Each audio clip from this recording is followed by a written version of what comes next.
on est en phase. luy seen position ci CSM bi conseil supérieur de la magistrature. si CSM bi lu ñuy wax mooy on est étonné que tey ñu ñuy wax on veut pas un gouvernement des juges et que président bi warul jóge CSM daf si war a toog parce que la constitution daf ko jox la possibilité d'y accepter les nominations di def les nominations et tout ça et cetera et cetera. ñun def ñu jaaxal parce que quand on bu ñu defee analyse bi ne pour l'indépendance de notre justice, pour le fait que toutes nos institutions, que ce soit l'exécutif, le législatif et la justice soient indépendants, il faut absolument que le président, le ministre de la justice, le secrétaire, celui qui écrit, qui fait les rapports, il est de l'exécutif. Il faut que loolu mu deñ mënuñu nekk ci biir foofu ba pare ne justice bi dafa indépendante. C'est une pression sur les magistrats. D'accord? Donc loolu ñëw tey du ñu wax non magistrats yi ils pensent que mais magistrats yi ils ont toujours pensé qu'ils veulent l'autorité présidentielle. Ça a toujours été leur combat d'ailleurs. Ça a toujours été leur combat. Oui.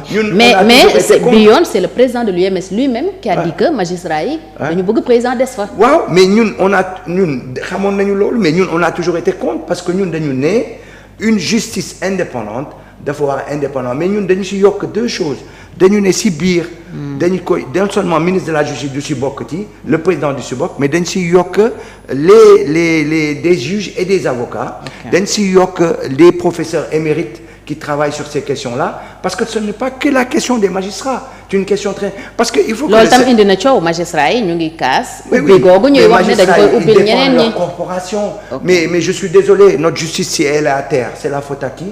Aujourd'hui le Sénégalais lambda quand tu lui demandes d'aller en justice il a confiance en sa justice? Pas totalement. Est-ce qu'il a confiance en sa justice? Pas totalement. Est-ce qu'il a confiance aux magistrats?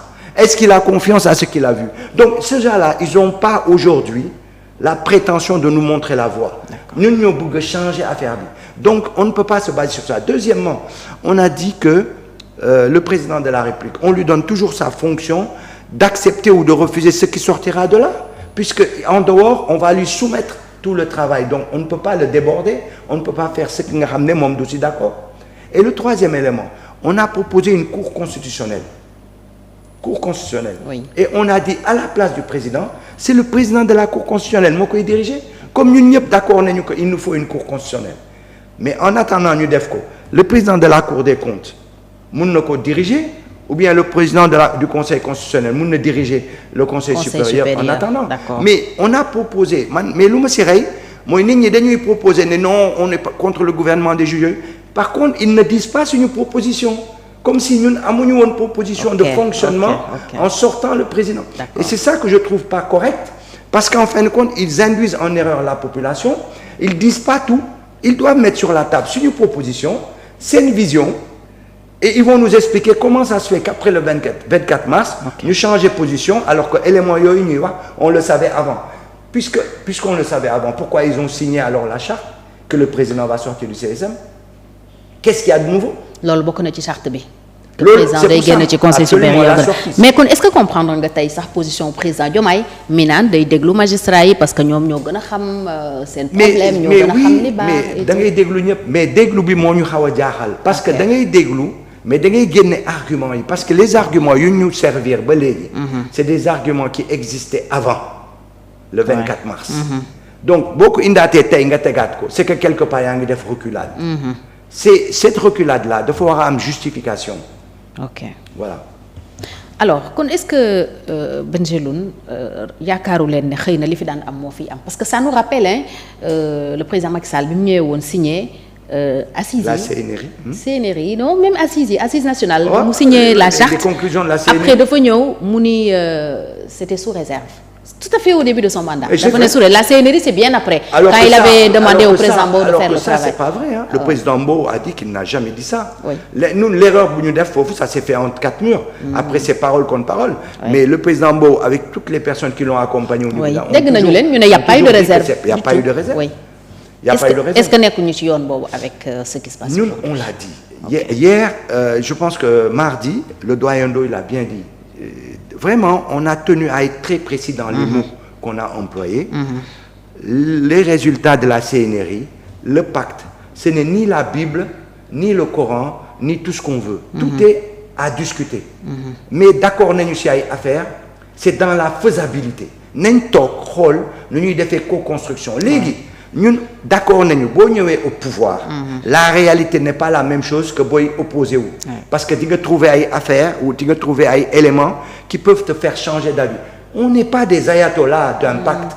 On est d'accord que tout est à discuter mais da ngay oo nit ñi doo ñëw toog sa koñ rek nga ne man je réfléchis autrement aujourd'hui. Non, il faut que nous trouvions les voies et moyens de discuter ensemble. Et on pense que le gouvernement ne peut pas faire moins que Macky Sall.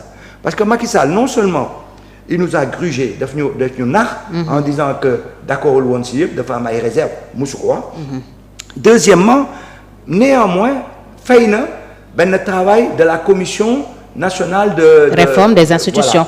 Voilà. Commission Bobo Dafne Ligéum.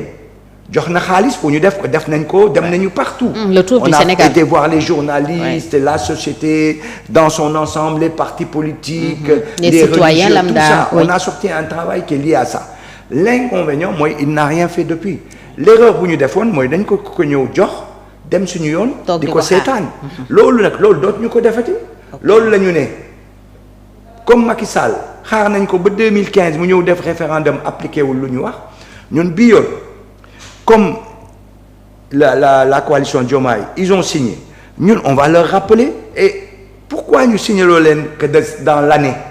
C'est parce qu'on a vu Macky Sall Lumudef. On sait que c'est 365 jours. Ouais. On sait que le gouvernement a beaucoup d'urgence. Mais on va faire le maximum. Parce que quel est le rôle de la société civile?